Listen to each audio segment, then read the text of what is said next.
reports.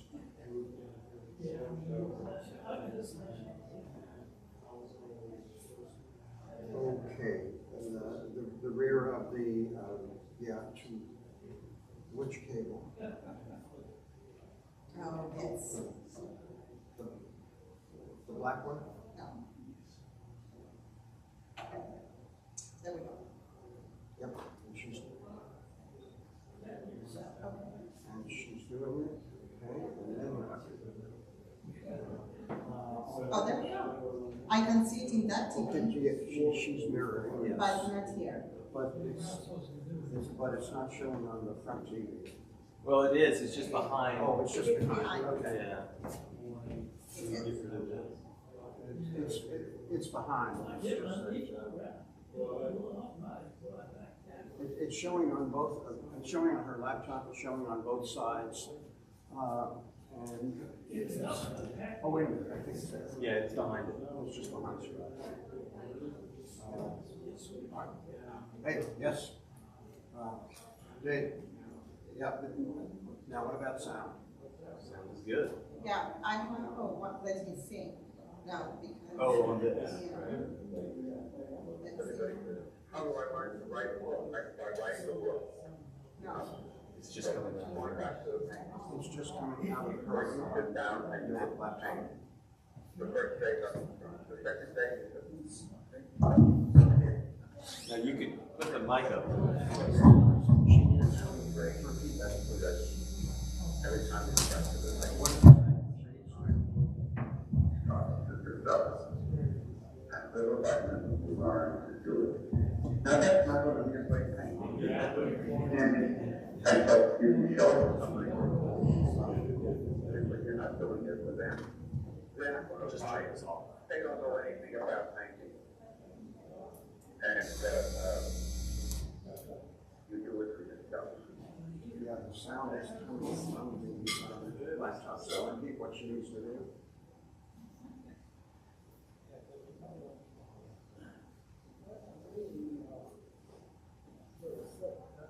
Well, what do you mean by pointing? What is pointing? You got it. It's right there in your hand. You're going absolutely talking about where to go.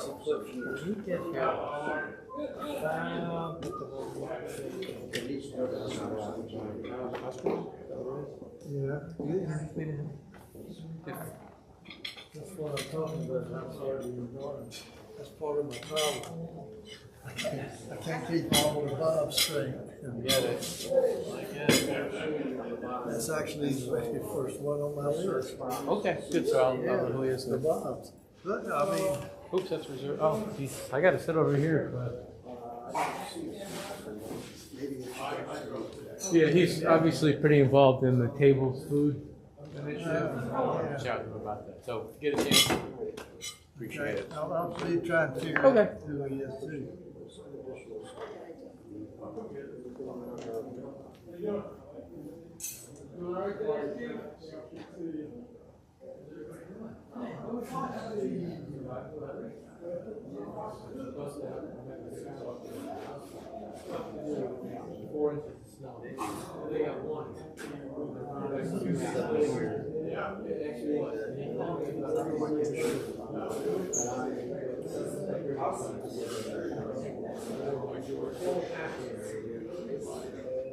I'm sorry, what?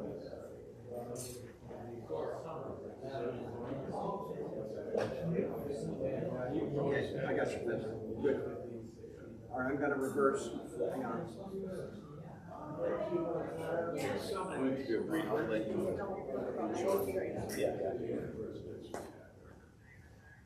David is here. Yes.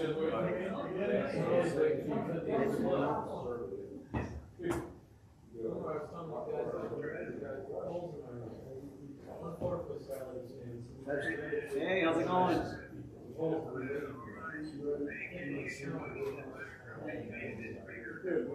That's true. Yeah, we should have started.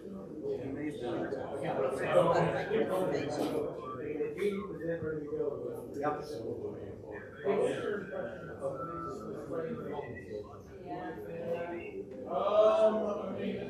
buck, it's great, it's good stuff. It's just bang for buck, when you consider what cost, you consider our value. All right.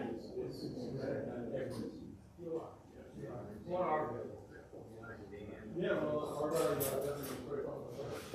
Yeah, that's it, you walk through our work. Not so much like it's the outside.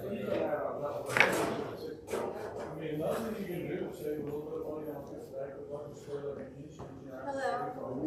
Yes. Nice to see you. I just need 1 second. Yeah, I'll be talking to him. oh, I'm coming to work. That's a nice combo, nice bam bam. You still get, our system's, I mean, 6 inches are 19 typically, so with that, you can get it like 25 or something. One more question for you. I've always been taught to go to that stuff. You gotta have air gap between Yeah, you do.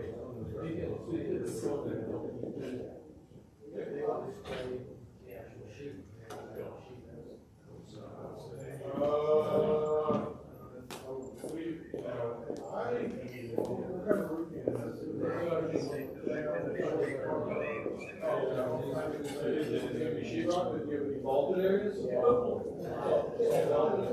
But a lot of the old things they have to keep.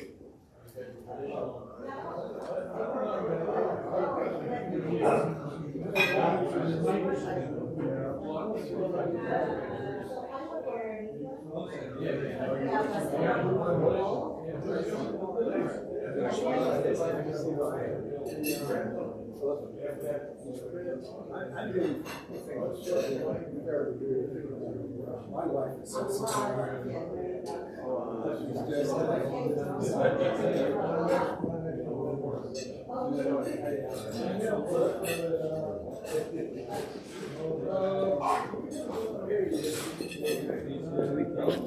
Try again some soon. Okay.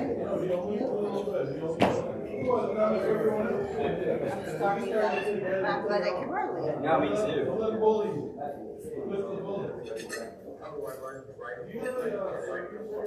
It's still coming from the laptop.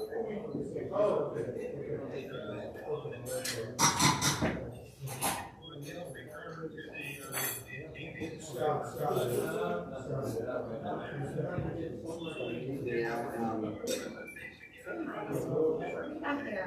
Hi. Good to see you. Thank you for coming today. Thank you for having me. Did they get this? No. Yeah. Okay. Great. Yeah, I'm gonna sit up here with you, sir.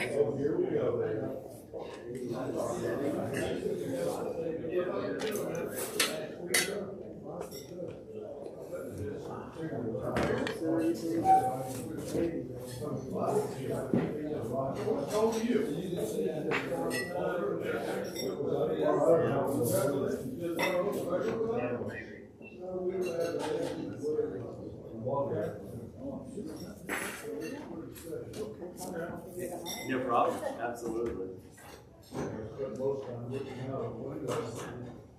Where I used to surf.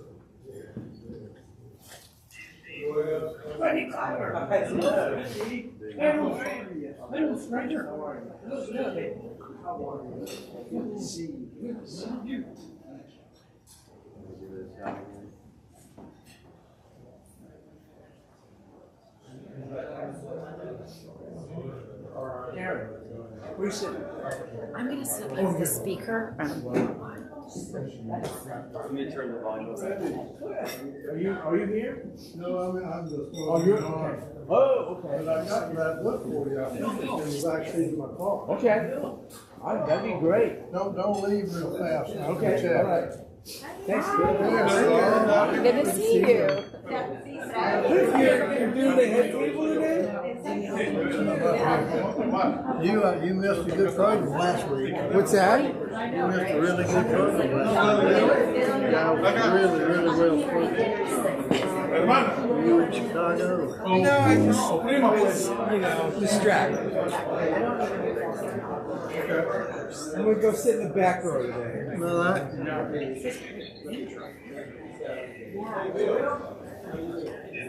just want to make sure that my How are you?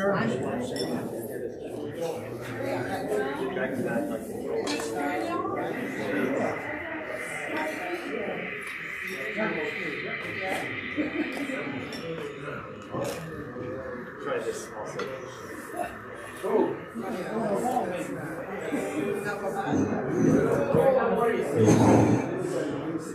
Wherever you are.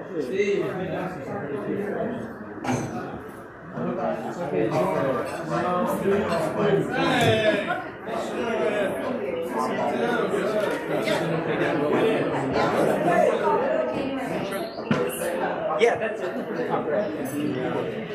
Thank you. Thank you. Tell me, I really appreciate it.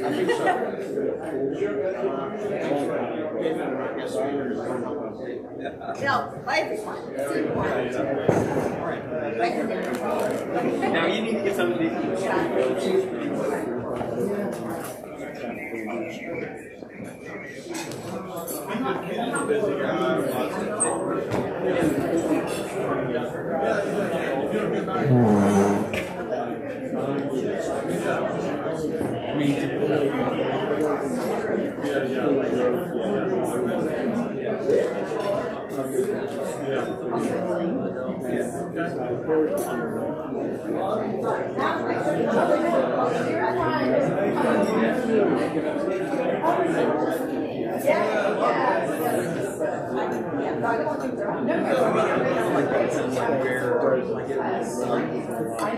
I do it.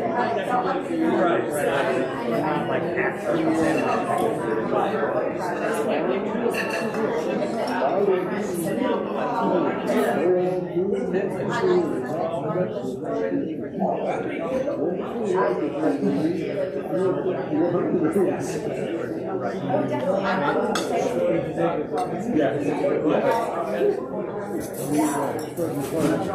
But next summer, yeah, start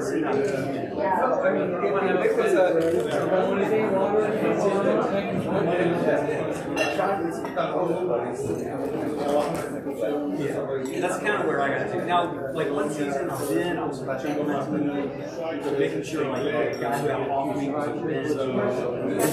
Past year, I didn't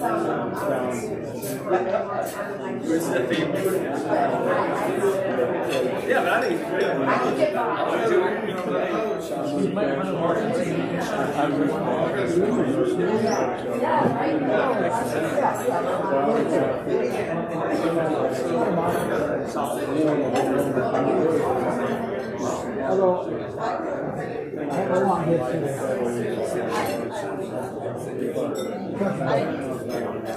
If not again,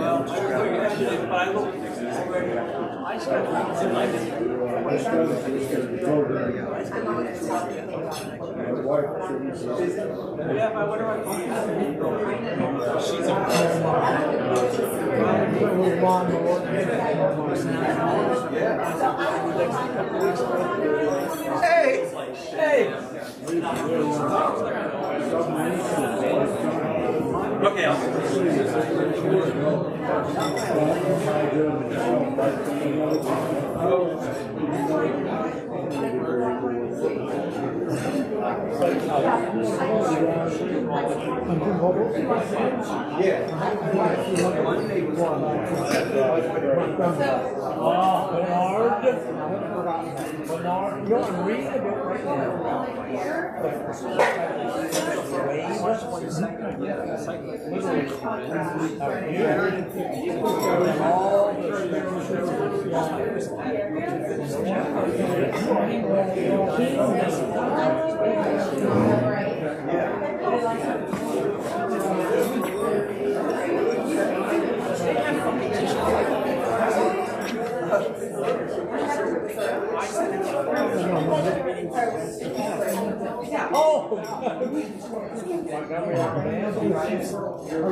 I'll bring something to drink and I will come here.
That's great. That's important. Hey. Hey. Oh, nice. Yes. How are you?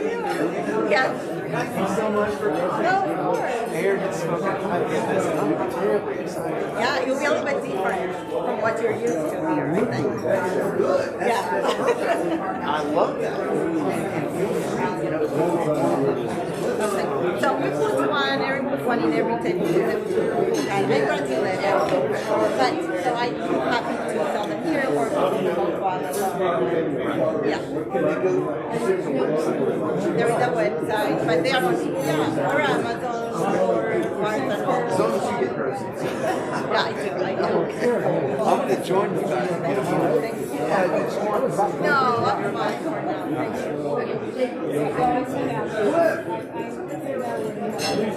I think I saw you at the gym. I was on the Smith Master.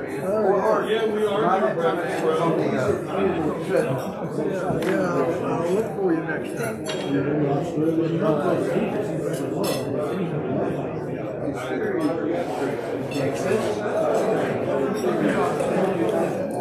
No.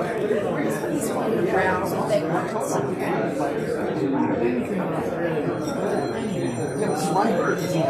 I have square and I have Venmo. That's right. That's right. And I'm gonna do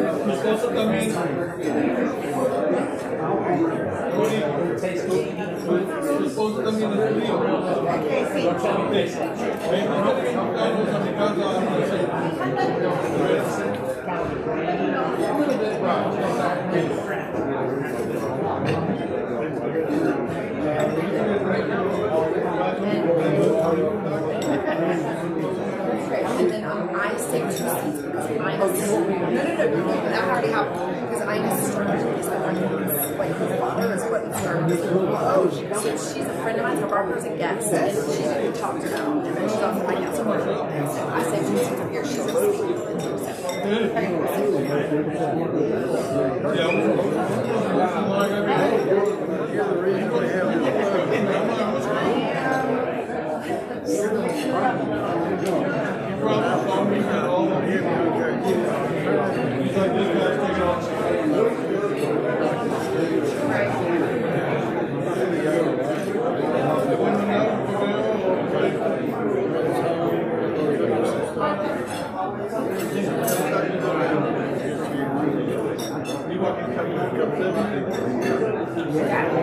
Yeah, that's great. I mean, Brett was telling them that I'm like meeting so many different projects, like I'm talking to your clients, straight I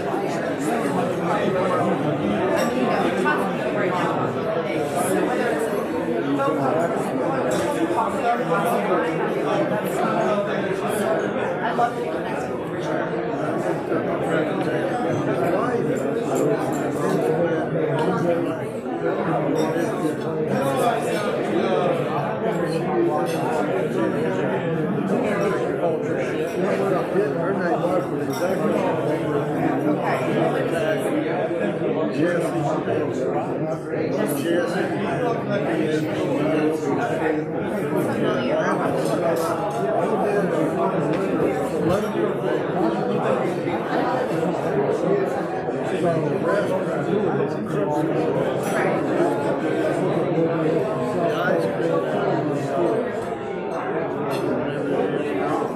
You went on the bike trail.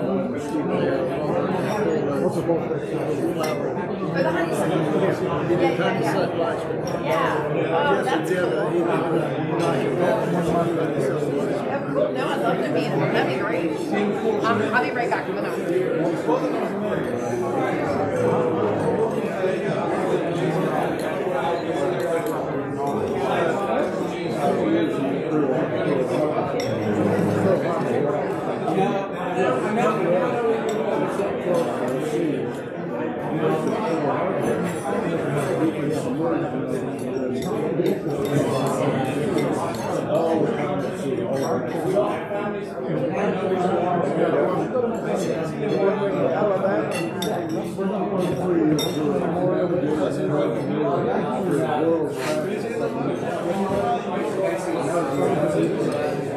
Gentlemen, what's the person that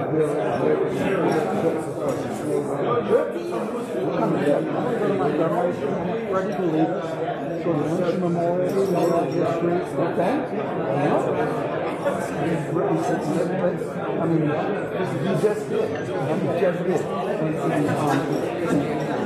Do you have to be on board? I've talked to you about this a couple of times. Yeah. They're always doing it when somebody that we want to get and make sounds along the way. And that's what we can do. There's a place that goes to we're on the Mississippi, Vicksburg, I think. But anyway, and just like you're talking about like a bus fly down. Yeah, I was going to say, remind me more. Yeah. But I'm going to try. 2 or 3 days ago.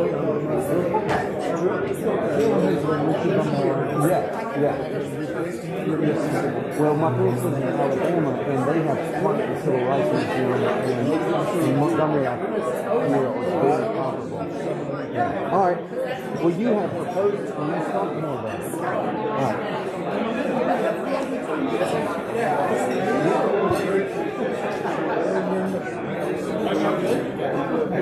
All right. How was your hand?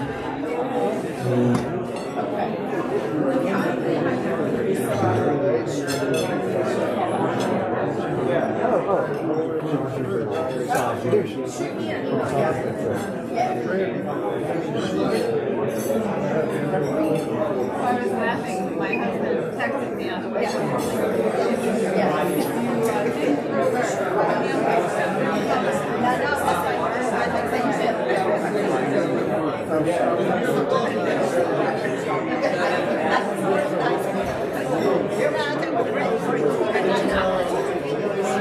I know, man. Hey, Linda.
Just checking on the she's not here yet. She said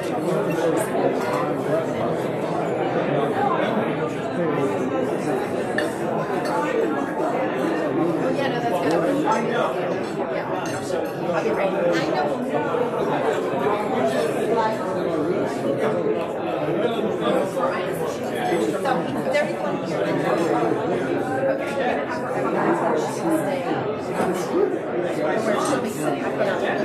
Okay, perfect.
Everybody's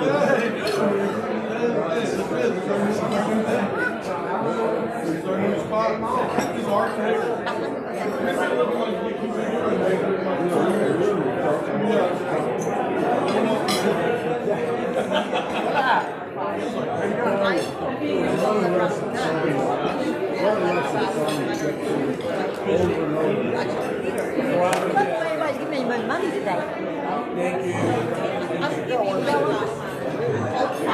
I'll cough it up. Some people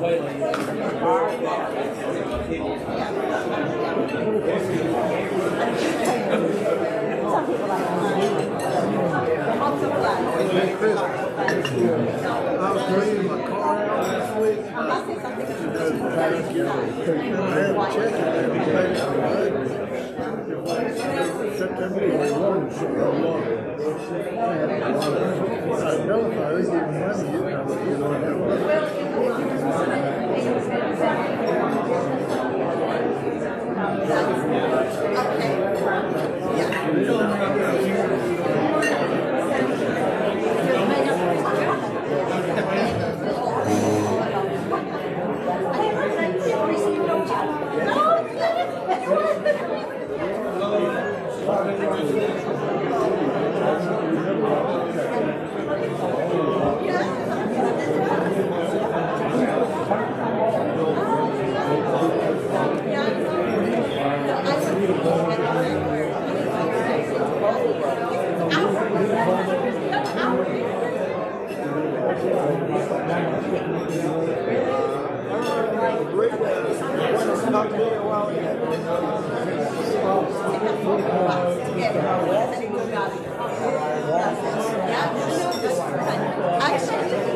No, this is a great place to be. I learned from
Thank you.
I might actually.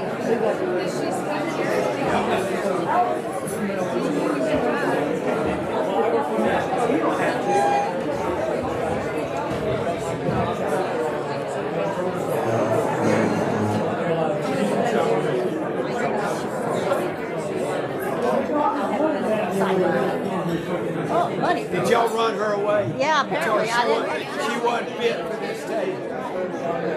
Jan, how are you? Hold on, get my wife.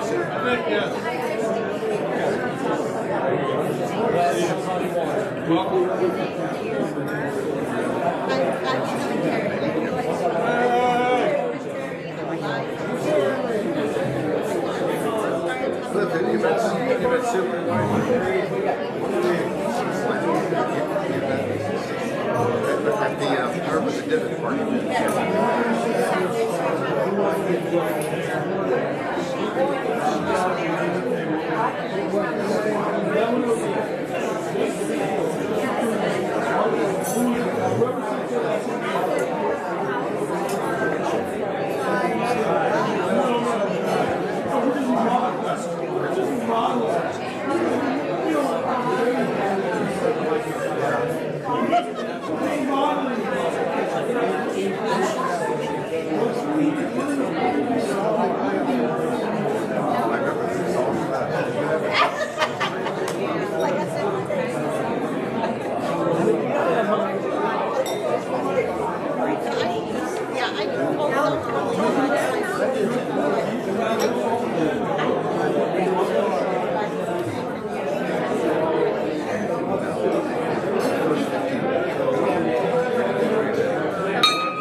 Wonderful crowd here to see me today. Are there guests today? Any guests? I brought my wife Sue up to 29 years, and I shared a normal Rotary tradition. When she needs to keep the speech to less than 10 minutes today, right?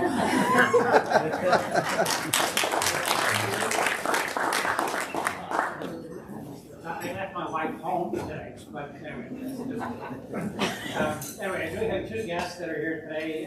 Friend Jill Folger, who I know from Chapel Hill. She's been in the area for a while, but is interested in sort of business developing, marketing, and really just sort of seeing what Rotary does. And so Jill is here. Why don't you stand up and just wave to folks? And another friend, Brian Rester, who I've met on the golf course, who is a retired, semi-retired dentist. He still keeps his not his practice, but his back, as is his handicap, which is quite good. Brian went to school here, then moved back to Michigan and had his practice up there for 30 years, and now is back enjoying the warm weather and looking forward to getting ready.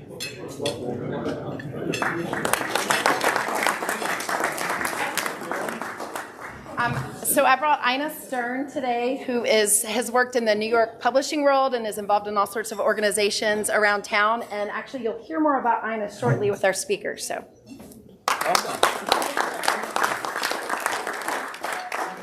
Rotarians. I know I passed it across in New York. I was the bouncer at the New York Athletic Club on 65 South in 1965. True story. We'll compare notes. I had several things I was going to talk about today, but a complete unknown, Bob Dylan. He went to New York the same time I did, 1965. We didn't run into each other. Use your mic. Is it on?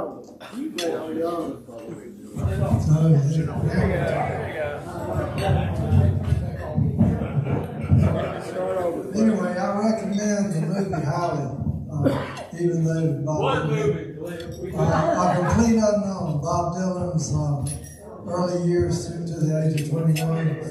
And was there someone in the movie portraying you, Cliff? well, Johnny Cash was the closest thing. But Bob Dylan and Johnny Cash, this was something dealing with Brian Gilliam. Is Brian here? Brian Gilliam was talking about Pavarotti when he was up here. And he tried to get a song played and wouldn't play it. And I'm a big James Brown fan, for those of you who remember James Brown. And what I was going to show today was Pavarotti and James Brown doing a duet. And if you haven't seen it, it's absolutely marvelous. It's like with the London Symphony Orchestra. So just Google James Brown Pavarotti, and you'll see it. But what made me think of it was in the movie, they had one of my favorite songs, Girl from the North Country.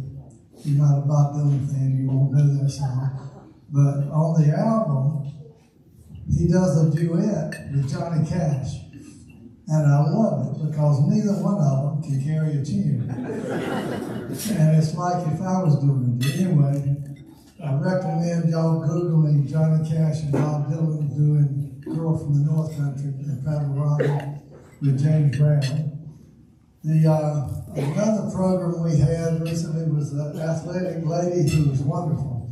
Played basketball at Virginia, I think. And the question came up about raising the basket another foot higher or 2 feet higher. And Saul, stand up, Saul. I am scared. So that explains it. If you'll see, Saul recommended, only for our table that day, that it would be a lot more fair if they would just put a hole in the floor. And he would have a big advantage if there was just a hole in the floor. And we lost Jimmy Carter recently, and Jimmy Carter and Phil Traynor, wave your hand, Phil. So there's Phil Traynor. How many Habitat homes have you done, Phil? Lots. Close to 200. Giving Jimmy Carter a little.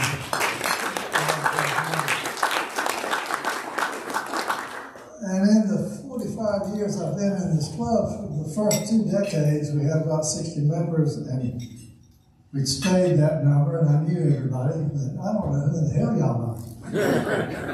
And I got to looking, and I figured that the problem is there are a lot of Roberts, Bobs.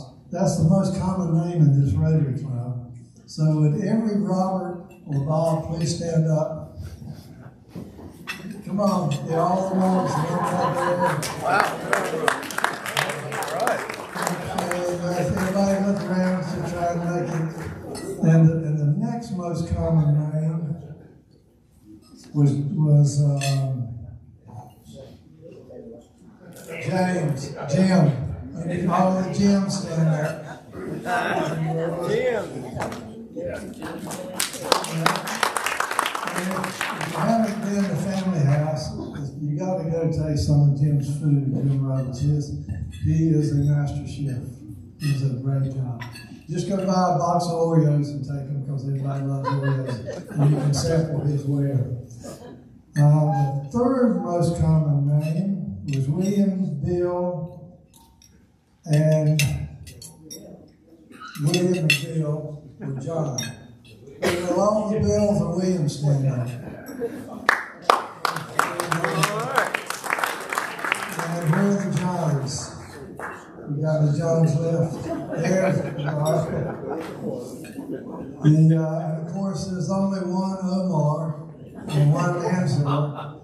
We can keep those straight, but the rest of y'all, you need to wear a name tag all the time.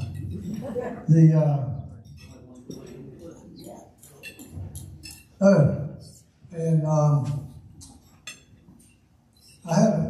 got in trouble when I was in college. I had a roommate named Bill Brett, real nice looking guy, and he became a doctor.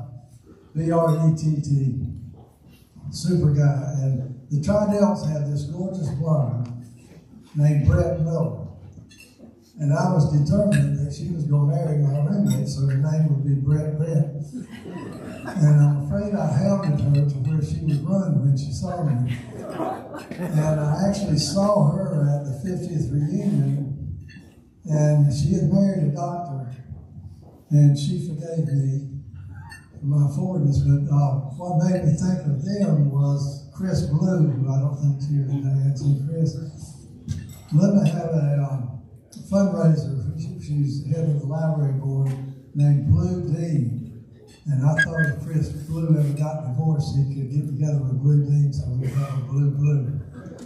And finally, I've had trouble with Dubai and Abu Dhabi, and I was trying to find the difference between Dubai and Abu Dhabi, and it turns out that Dubai doesn't watch the Flintstones, but Abu Dhabi do. Oh yeah, I'll pass this out and find out.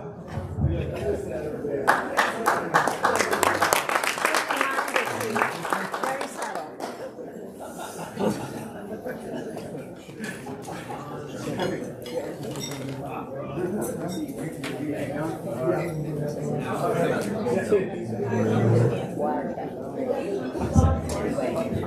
Cliff, that was outstanding. Your recommendations, Cliff, to have us Google things with James Brown and Bob Dylan.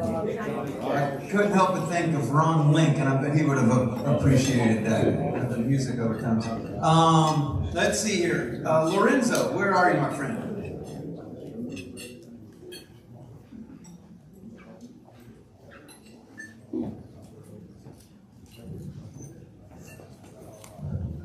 This is just wire, right? Yes. Okay. Hi, everyone. Welcome. It's my pleasure to introduce to you and to welcome to our club one of our RILA attendees for this year, Natalie Fitzhugh, who's a junior at Chapel Hill High. Please, Natalie, just introduce yourself briefly.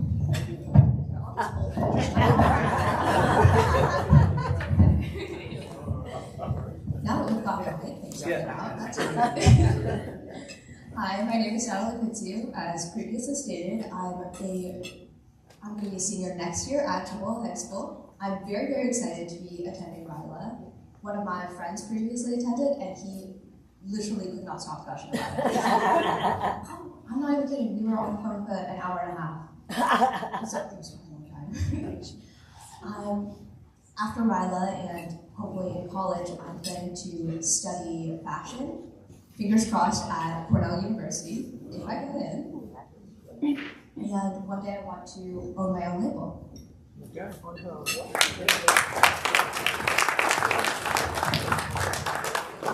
Natalie, thank you. After RILA, sometime between then and maybe before the school year starts, she will come back and tell us a little bit about her experiences. Thank you for coming today.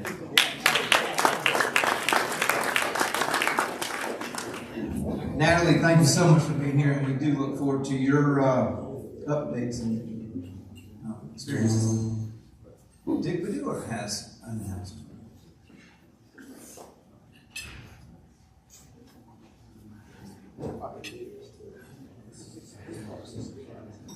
Okay. I didn't come prepared to do this, but you're in for a treat. James Brown at the Apollo was the #1 album for 100 years. If you never heard it, it's fantastic. And the entrance goes like this.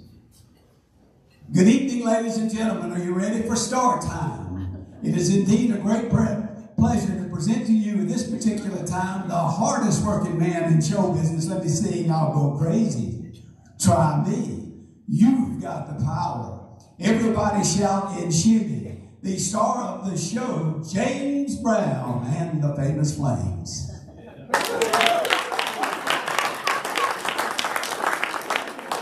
Now, Ron Link would have loved that. Good God. Isn't that cool? Y'all are stunned. I mean, it took courage to do that, folks. I mean, give me a break. But I'm not up here to do that. I'm up here to represent your East Chapel Rotary Club Foundation and to make an award, a legacy award. Christian Poole, when he was first in the club, he wanted to meet, we met, he said, I want to be as helpful as I possibly can. I don't want any publicity, I don't want to sign any pledge card, but every year I'll just do the best I can for the foundation. I'm just glad to be in this club. And Kristen has achieved the legacy status, so please join me in thanking him.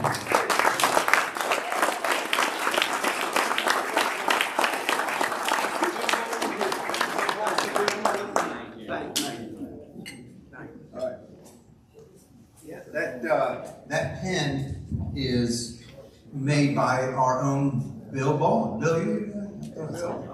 Thank you, Bill. Just a couple dates. March 22nd is our tech cycling at Carver. Thank you. Litter pickup on February 8th, Saturday. Yes. Starting at 9? 9, not ish. 9. Okay. Yes, Julie. Karen has been enlightening me on what can be recycled, and it's quite comprehensive, so maybe she'd like to tell everybody. Absolutely, and we do have a flyer, correct? So that we can get that out. Yeah, Okay. We're still futzing with the flyer, but we'll get it out. But it's basically anything with a plug, anything with a battery, but not too big. When, don't give us your riding lawnmowers. But we'll also take lawnmowers, even gas, and electric battery operated tools, garden tools, toothbrushes, CPAP machines. It's you name it, and just ask one of the committee if you're not sure. Transistor radios. Yeah. Transistor radios, yep. Yep. Okay. But I understand no large appliances like washer and dryer. Right. Okay. We're not doing washer and dryer. Okay. We're not taking riding lawnmowers. Okay. Yes, sir. And can you explain, like, if we bring in old laptops and stuff, what the process is for data? Okay. I cannot. I know that, I do know that if you bring in a computer and you want it wiped clean, he will wipe it and give you a certificate for a fee of $5. Otherwise, everything is free. But what he's going to do, I don't know. Can you explain what a transistor radio is? I'm going to leave that to Julie. Any other questions? Okay. Anyway, Tom is here, Bob is here, Kathy's here, Penny's here, Peggy's here. You can ask. There are lots of people you can ask questions. Excellent. Thanks, Karen. So that's my announcements. I will bring up Aaron to introduce our speaker.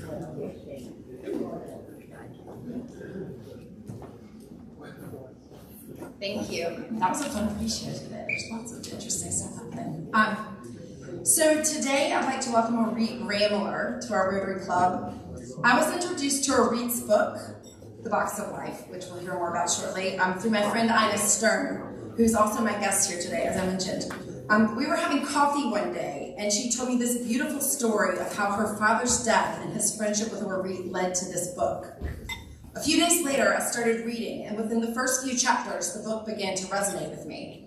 I recognized the importance of this message for everyone, myself, my parents, my children. It's a beautiful way to think about the meaning in the story in each of our lives. And so naturally, I thought that she would be a wonderful speaker for our Rotary Club, and I welcome her. Thank you.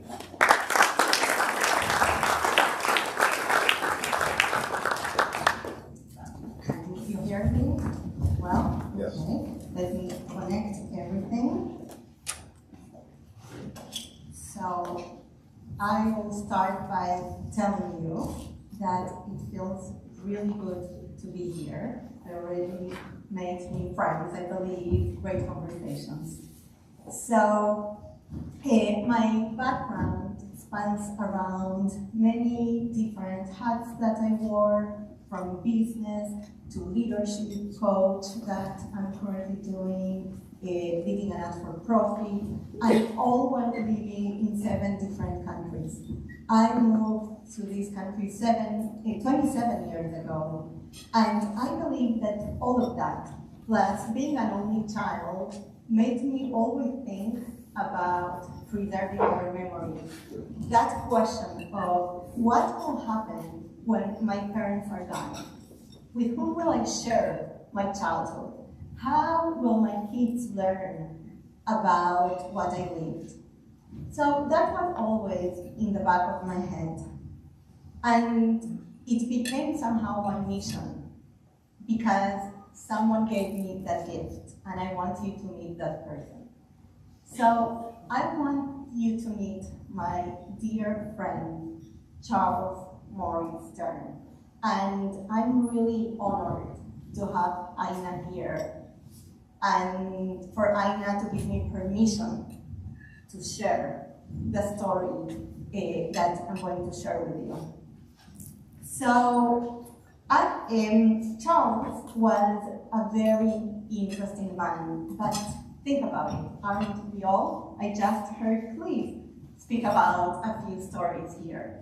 And I met Charles in 2002 when I was executive director of a not-for-profit, and I loved welcoming people to town. Charles moved here to be closer to Aina, also his only daughter. And you know, although we were almost 50 years different, we became incredible friends, an intergenerational friendship that meant a lot, for sure to me, and then I learned that to him too. So we started meeting, and he really pushed me out of my comfort zone. Look at me here today. And he really made me grow and expand everything that he thought I would be doing. Charles was a very interesting man who lived with passion and purpose. And I will tell you more about him. One day, he told me, Orit, I want the world to know who Charles Stern was. And I just heard that. And around 2011, closer to his 90, he comes to me and said, Orit, I want you to write my memoir. I was not sure if I should laugh, cry. I said, Charles, listen to my English. I'm not a writer. You want me to write your memoir? And he said, you get me. I want you to do it. Okay, if there is something that you need to know about Charles, he was very, very stubborn. I know that, right? Okay. So I knew that I can't say no, because I will end up doing whatever Charles wanted. So I said, you know what? Let's meet every other week. You will tell me something about you, and we will see where it takes us. Of course, I never thought that it will take me to write a book or his memoir. So we started getting together, and he would tell me stories. One day, I remember it was raining outside, and he comes to me with a very heavy, old box. And he says, Orit, you have my life in your hands. Well, the first time someone ever told me something like that, I'm not a surgeon, I'm not a pilot, I don't have anyone life in my hands. But here, this man is telling me you have my life in your hands. So he said, go home and call me later. I'm hugging that box so it won't get wet. I get home and I open the box and I felt like an archaeologist. I was not sure what I would find inside that box. And suddenly I realized that actually archaeology holds the keys to know who we are, where we come from. And I had to put a whole life together, piece by piece. And I will invite Aina to read what Charles told me first.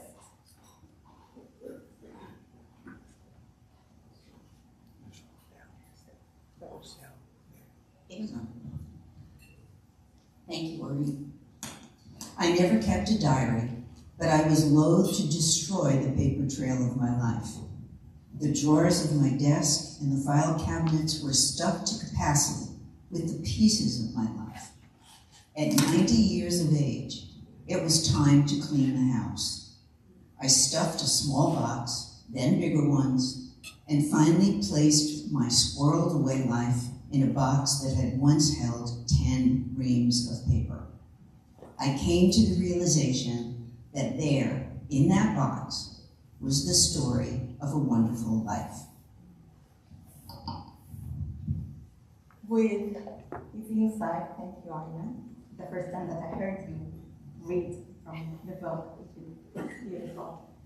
He taught me that the small things, not the big milestones necessarily, but the small things many times make our story, our life story.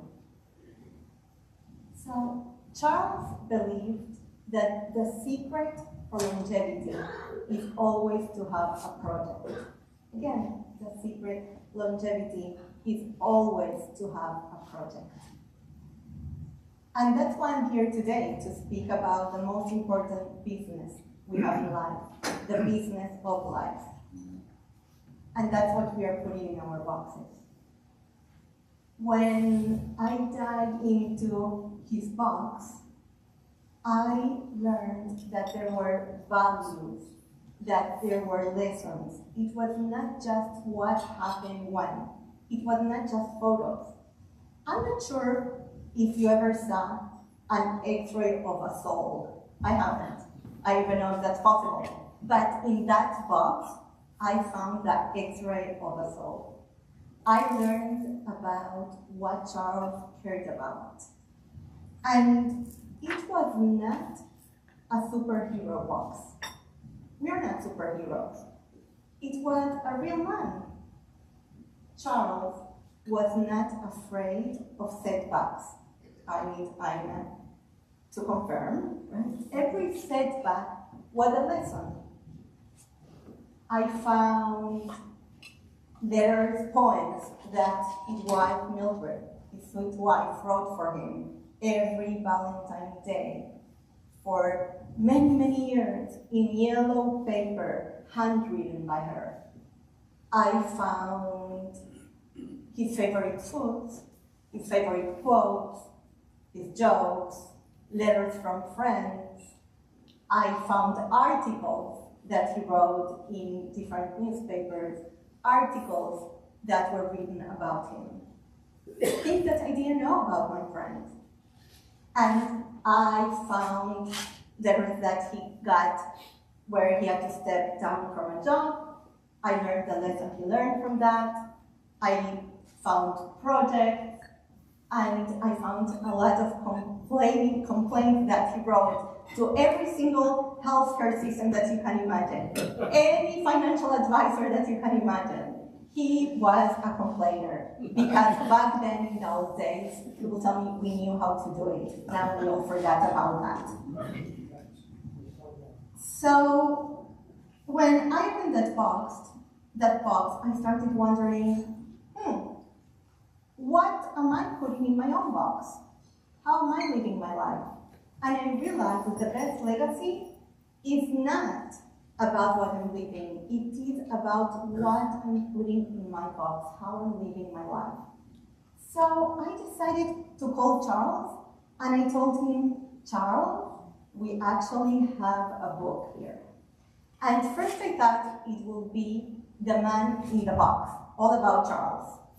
But then when I started thinking about my own life and my box, I said, no, actually we all have one. So that's how the concept of the box of life came to place. I have only one photo with Charles, a terrible one, but that's the only one I have. Because in those days, we were not the whole time taking selfies, photos, and this is everything I found. And to give you an idea of how Charles' turn was, because after all, I have my book, but I have a promise I made. And I will tell you more about that promise. So a few days before Charles left in 2012, September 17, he called me to say his goodbyes.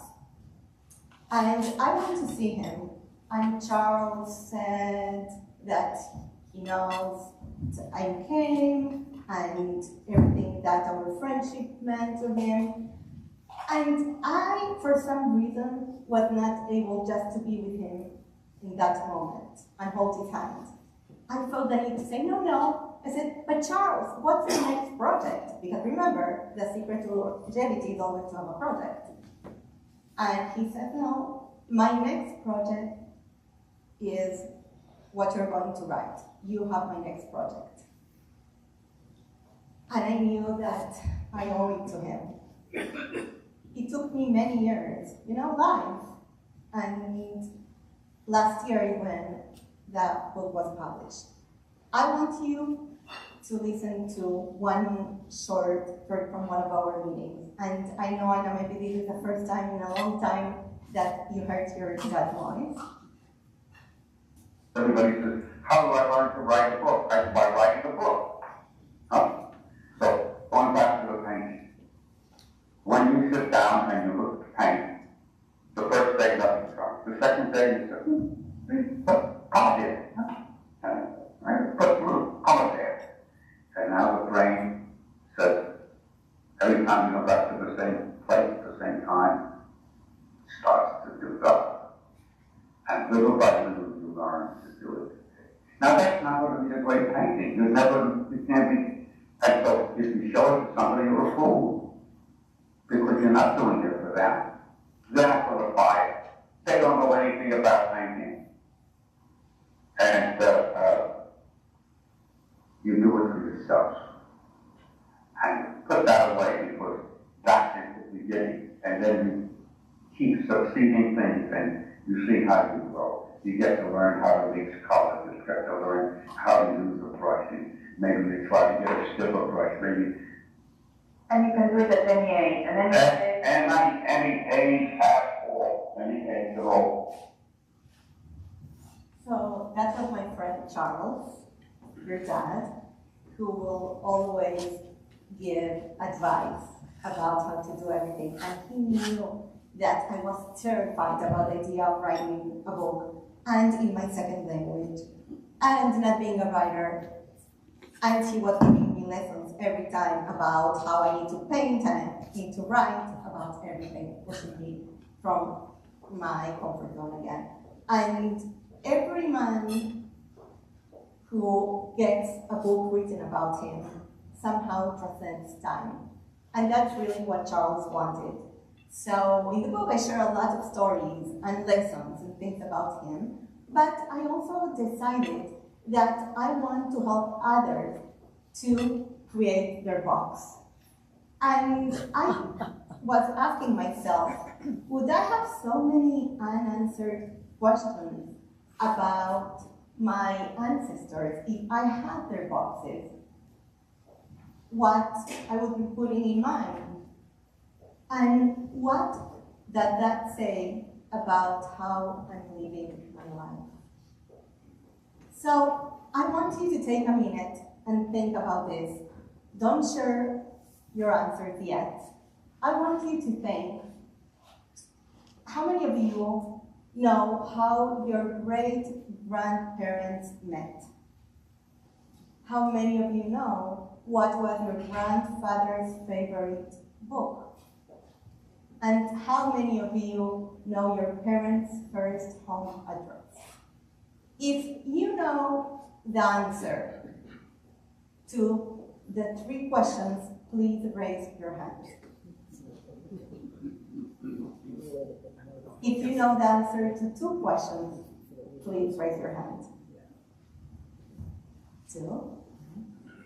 And if you know the answer to 1 question, raise your hand. And how many of us have many unanswered questions about our ancestors? Raise your hand if you have unanswered questions. Think if your descendants will know the answer to those questions about you. Most of the time, what research shows is what we don't know about the past, people won't know in the future about us. Because we're not taking the time to share those things. I personally have so many unanswered questions.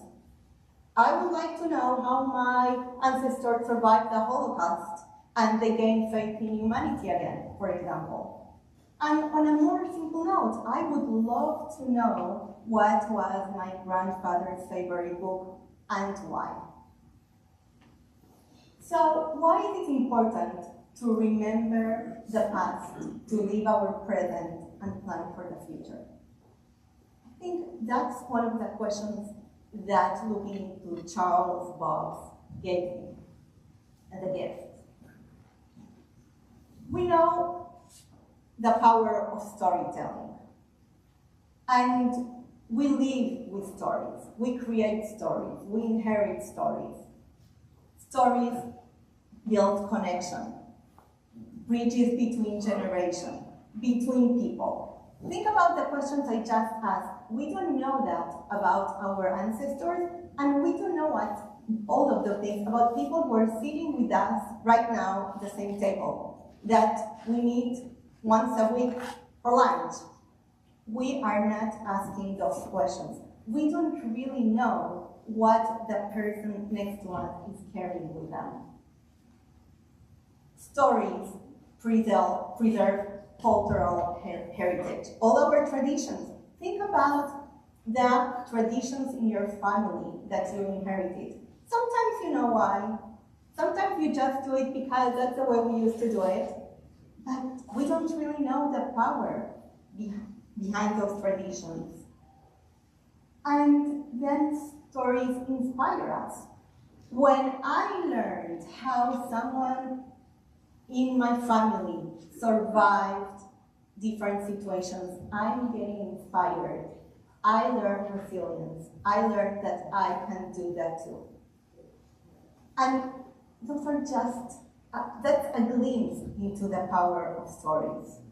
But then, why, if stories are so important, we put them in the someday list syndrome, like I call it. Oh, usually say, because I don't have the time, I don't have the resources, I don't know where to start, it is overwhelming. And then I look at Charles' box that was organized, that he always collected things and stuff and documents, but he knew that there will be a gift, there will be a story there.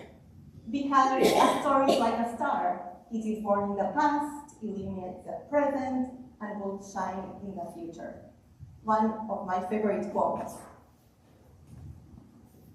So, when I started meeting with Charles, I realized, and after doing a lot of research, that actually what I was doing is life review therapy with him, beyond being his friend. And what's life review therapy? It's a type of psychotherapy where we can look back to our life, we learn from our past experiences, we gain resilience, we learn about the things that we overcame, we are proud of our accomplishments that many times we forget. So I started coaching people to put their box of life together. I wanted to see if even there is a concept there. And of course, the first volunteer was my dad. And he was diagnosed with Parkinson, he was not doing well, and I said, this is the time. So I told him I wanted to put a box of life, like my friend Charles, and suddenly I see him going to his desk, opening drawers, and working on the idea for a few weeks, and he comes to me with a shoebox, and he said, here, my box of life. It was the best gift I ever got from my dad. He passed a year later, and I opened his box in front of friends and family, and I found in his box a letter that I wrote to him when I was 15, asking him to trust me and let me be independent. And I found things about his life that I didn't know, because I found his values. He put in that box what he cared about most. And among the things, I found a treasure. It's in Spanish, I will let you have a glimpse of my voice when I was 2 or 3. And we lived in Costa Rica then, and there was no Zoom, FaceTime, nothing. So he will take me every week with what I learned in preschool or the words that, and he will send it to my grandmother in Israel. He will send it over mail, and I found this. Costa Rica transmite la Mishpacha Tavera. Hoy es el día 7 de agosto de 1970. 1970. Oriti ahora va a hacer un relato de un viaje espacial. We were getting to the moon, so I was very excited.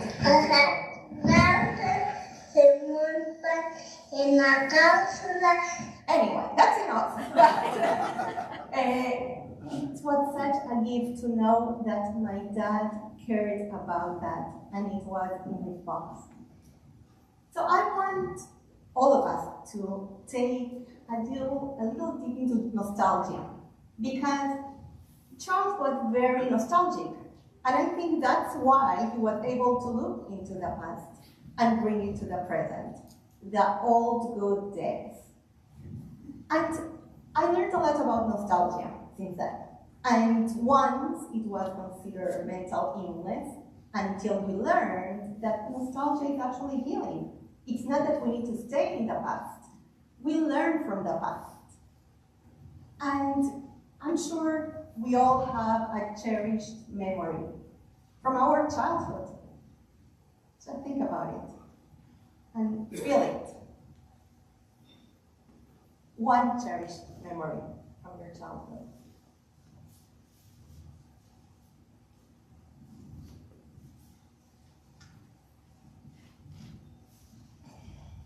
I personally always think about my grandmother. She would sing while she prepared my favorite gnocchis. And if I go this route, I can start relating to different things from my life that help me understand why I'm here today and who I am. Because if we don't preserve our memories, what we forget, we can never retell. And that's why history is important, and our own stories. So, thanks to Charles, I'm giving the world a gift, and I'm giving it to you today. Because at the end of our lives, we realize we only have one box, an urn or a coffin. But actually, from the same price, I'm giving you another one, inspired by Charles. That's a box of life. A box where we treasure our stories.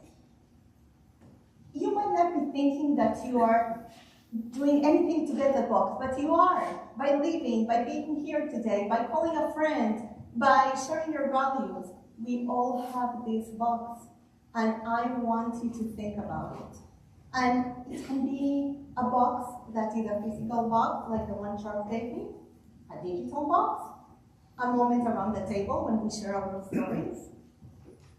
But in order to give you this box, I want to share a poem by Linda Ellis called The Dash. I read of a man who stood to speak at a funeral of a friend. He referred to the dates on the tombstone from the beginning to the end. He noted that first came the date of birth and spoke of the following date with tears. But he said that what matters most of all was the dash between those years. For the dash represents all the time that is spent alive on earth. And now, all who love them know what that little line is worth. For it matters not how much we own, the cars, the house, the cash. What matters is how we live and love and how we spend our dash. So think about this, long and hard. Are there things you'd like to change? For you never know how much time is left that can still be rearranged. So when your eulogy is being read, with your life's actions to rehash, would you be proud of the things they say about how you spent your dash? It's powerful, right? I started thinking about my dash thanks to Charles, and that's where the concept of my book comes in place. It's not the beginning or the end. It is how we live our life that really matters. It's that tiny yet humble and powerful punctuation mark that contains our lives. And that's how a community of boxers was born. And when I speak about boxers, it's not a sport, it's not a dog breed, it's not underwear. It's people who live with purpose. It's people who are passionate and aware and with intention. They know how they're living their life. So I started getting phone calls from people that say, hey, I'm boxing today, I'm meeting with a friend and I'm having an important conversation. Hey, I'm boxing today, I'm calling my aunt that I haven't spoken to for a long time. So that's what happened with this concept, and thanks to Charles. Many people are becoming boxers, really thinking what I'm doing today, how I'm living my life. Now, the box of life is for all ages. First I thought, okay, people who are retiring will start putting their boxes together. And I was surprised. There are so many young people who decided that they want to box. People, students going to college who said, I want to box my years in school. I wish, I don't know, Duke UNC, just to be safe, but I wish that they will help me start my box from day one about my experiences in college. I noticed and was fascinated to see that there are young adults looking for purpose. They don't know where they come from. They have social media that is showing just one aspect of their life, but they are really in need to show something deeper than that. And then those of us who are looking back and are looking forward, and we're thinking, okay, what else I want to add to my box? What's missing from my box? And then we have people looking back and saying, like my dad told me when he gave me his box, I realized that my life was much better than what I thought it is today.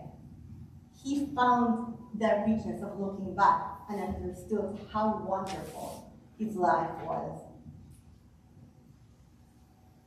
I want you, speaking about all ages, there is a short excerpt from something that Charles told me that I was not happy with, but he would joke with me and he would tell me things. But for him, listen to this. Somehow you're better able to do things when you're older than when you're younger. Because you have more experience behind you. It reminds me of when I was much younger, maybe in high school. I had a friend who was a writer, a little older than me.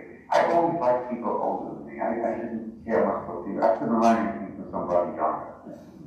I think my mother inculcated that in me. Don't make a friend of somebody young. Don't teach them, you learn from somebody else. My mother was a real strong woman. And then he went on and on speaking about your grandmother and how strong he was, and that she would always tell him, be with people who are older to gain wisdom. And I said, what are you doing with me? He said, oh, that doesn't happen. Okay. So, many of you might be asking yourself, where do I start? This is so overwhelming. Suddenly I need to think about my life. And what I need to tell you is that if I ask you, Cliff, tell me about your life, you won't start from the day you were born until today. You will really decide what's most important to you, and that's the story of your life. You will rescue the idea, the concept, the story that you want to share with me. Most of us, we have lots of things in the cloud, all the pictures that we take. We have it all over the place in Daddy. I have boxes from my kids, first grade, second grade, third grade, all over the place their drawings, the first time that they did something. I have lots of documents, and then suddenly someone is telling me that I need to curate and put everything in a box because we are like museums after all. An artist won't put all his art in an exhibit. Artists will decide what I want to share. And that's the key to being able to share a good story, our story.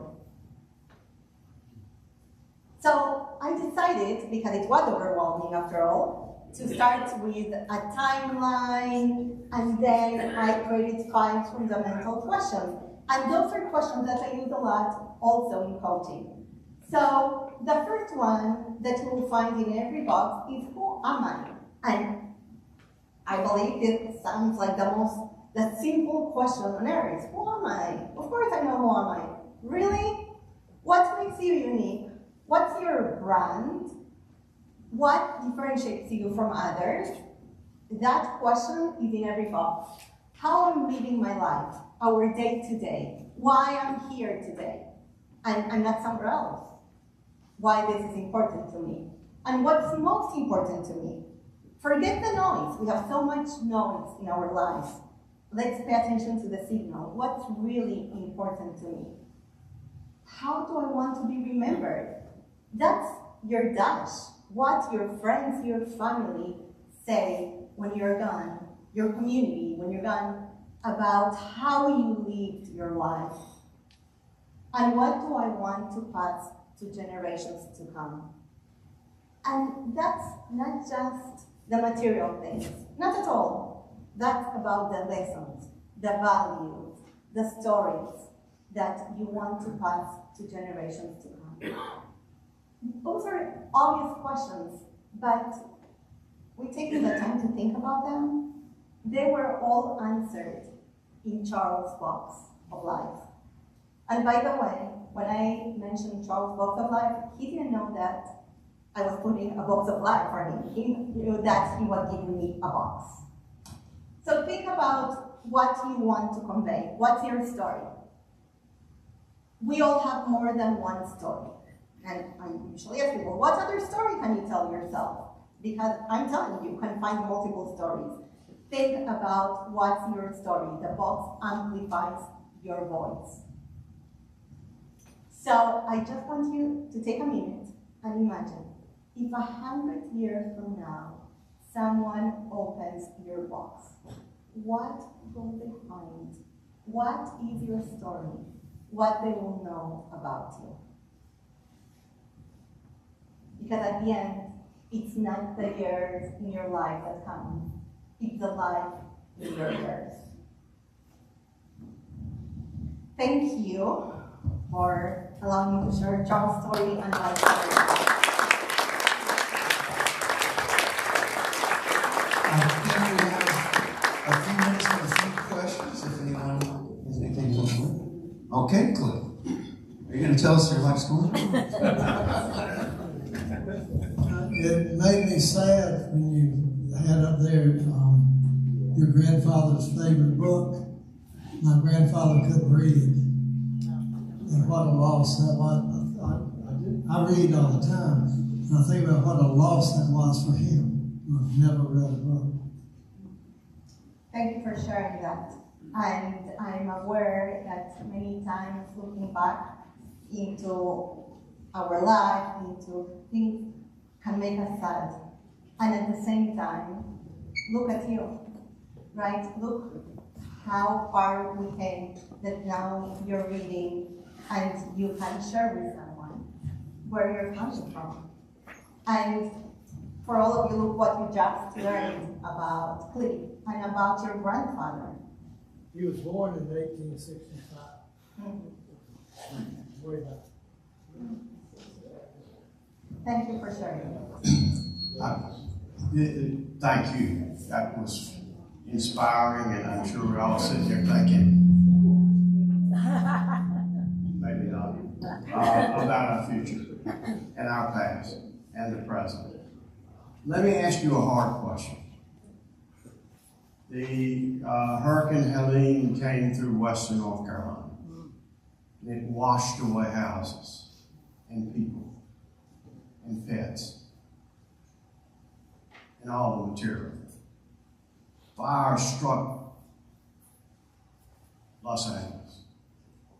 Those people have no memories, or they may have their memories. They don't have a box. They don't have a picture. How do you deal with that? It's devastating. And I will share one more, just to add to the list. I'm from Israel. I spoke to someone whose house was burned on October 7th, and we were speaking about that a while ago. And they lost material things, their dignity, everything, caused by other people. So they lost faith as well. How, and that person asked me that same question and left me speechless for a while, because it's easy for us to preach, recommend, right, when we are living in a different reality in many ways. And then I thought about that, and I thought, okay, this is part of your box as well. What's happening to you right now is part, and there is one thing we don't lose. We don't lose those memories that we have with us. It's not about the material things. Charles Fox had only papers, nothing more than documents and things. And one thing that I did was, and after October 7th, the reaction was, I put a few memories in a box, in a safe, in something that can't get wet, burned, or anything to preserve. I uploaded a digital box that won't disappear, and realized that the other things, at the end, they don't matter. And that's why journaling, and I know that's not something that everyone does, that's not something that everyone takes the time, but uploading things for them to be safe. It's the only thing we have, and understand that our past and the tragedies that happen to us are part of our boxes. So that's the best I can answer your question.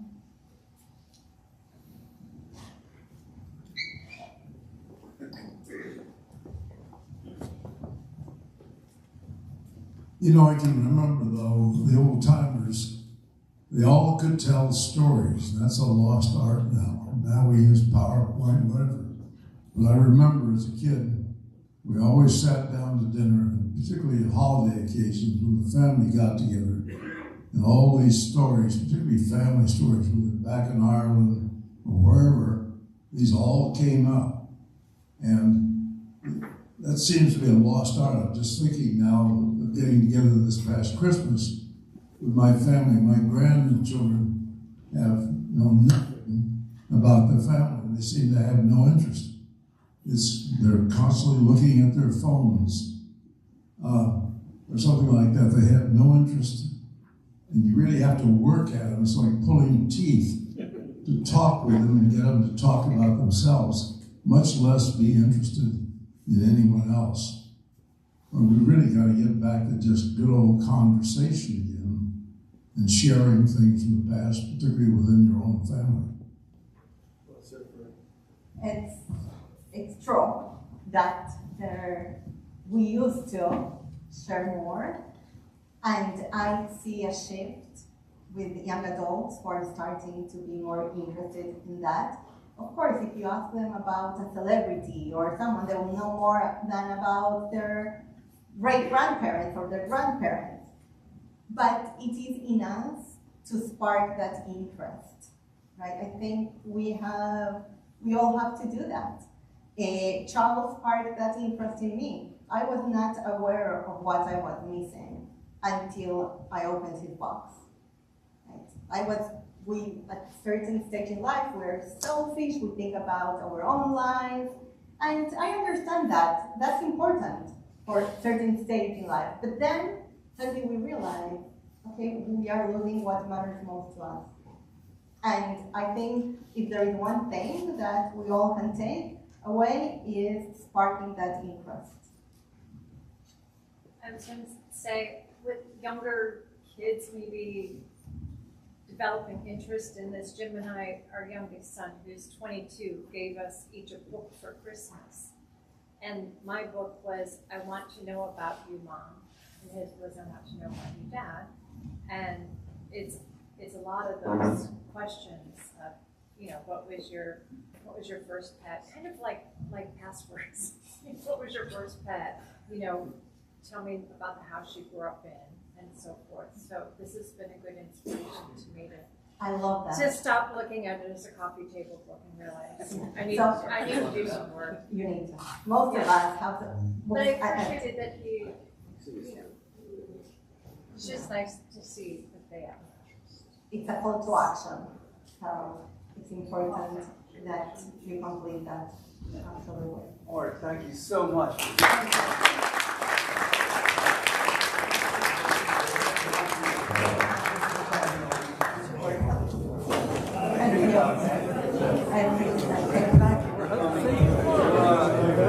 Folks, thanks for coming out today.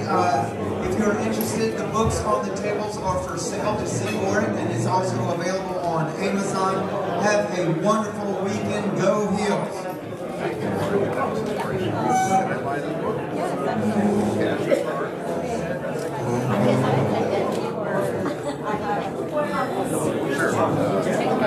Good program.